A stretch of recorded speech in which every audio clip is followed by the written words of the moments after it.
Hello everybody, I'm Ellie. If you're new to this channel, welcome. So today I'm going to be talking to you about university housing. Someone requested about talking about this and I thought actually it was a really good subject to sort of talk about. I'm just going to do a little bit of more like a discussion video. It will be nice, short and sweet, just about the process, how I found uni mates, when to look for a house, etc, etc. I have actually just come back from work, so excuse the face.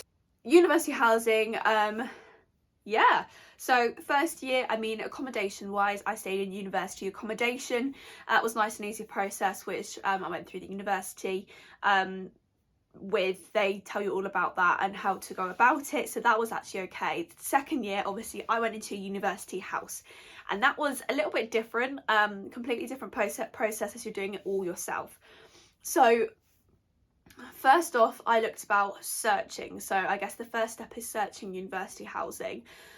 For Lincoln, there are loads of different options of university housing companies and sort of housing agents. So for example, there's student housing, there's cloud lettings, there's Lincoln Digs, I think it is. There's loads of different ones that offer student accommodation. So in second year, I went with student housing, and this year I went with cloud lettings. Loads of different price options, loads of different options of location. Obviously there are better areas with less sort of, I don't want to say a bit more safe, but I know that are a little bit more safe. Do your research, I say, on the location you want to live in. I do recommend looking at the location of where you want to live in. Also really important, obviously, finding people to live with.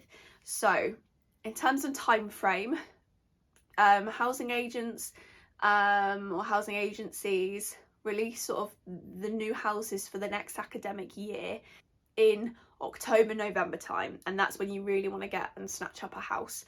So I remember in second year thinking, in first year I was thinking, oh my goodness, this is really quick, I don't know who I'm going to live with. I ended up living with who I was living with in my student accommodation, which was fine because I knew I could live with them. I knew them to begin with, and it kind of sorted out quite quickly, and we got a really nice house. Again, in second year, looking at my house for third year, I actually did a placement year, so I wasn't actually sure who I was going to live with. I wasn't sure who did a placement year. Luckily, through my society, I knew someone who is my housemate now, and we kind of knew that we were going to live together this year in a 2-bed house.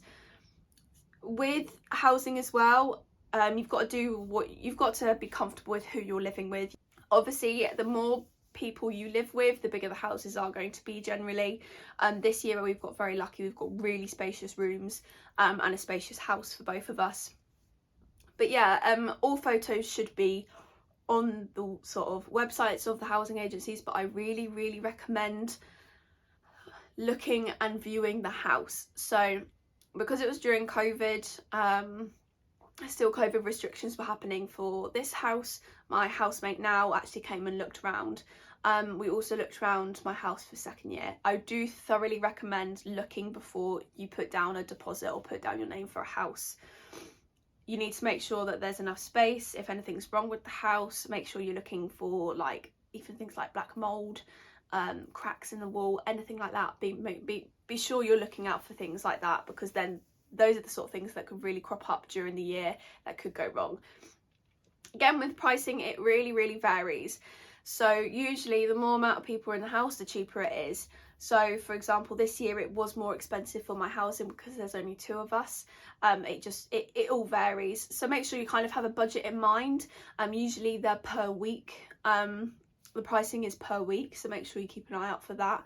And make sure that you can pay in correlation with your student loan as well. I think that's mainly the things you need to look out for. So to sum up, October, November, look for the housing. Make sure you know who you want to live with and they're comfortable. Make sure you look around and view the house, and make sure you check the pricing. Apart from that, everything is really easy when you're living in the house. Usually it's a year's tenancy. It's not like student accommodation where they're usually from like September to June. I do thoroughly recommend student housing. I preferred living in a house than student accommodation. I preferred it. It felt more homely. It didn't feel as clinical, I want to say. I got very lucky with who I was living with as well. Yeah, it's a range of things. Some people really love it and some people don't. I got very lucky with who I'm living with, the houses I've got as well, the locations, everything. It's been really lucky. I think the one thing that obviously that I did notice is not how fast you had to look for houses for the next year. I almost lived with people from my course, but I'm actually really glad I didn't, just because I hadn't lived with them before, so I didn't know what they were going to be like. But if you've established really great friendships, then why not? It's all about it's just the university experience at the end of the day, and also it's really nice to have that independence of being in your own house and not in a block of flats and everything like that. I've had a really positive experience, and I really hope yours guys is too. If you do have any more questions, put them in the comment section down below. I hope this is helpful, and yeah, I'll see you in my next video. Make sure you subscribe as well if you haven't already. Bye guys.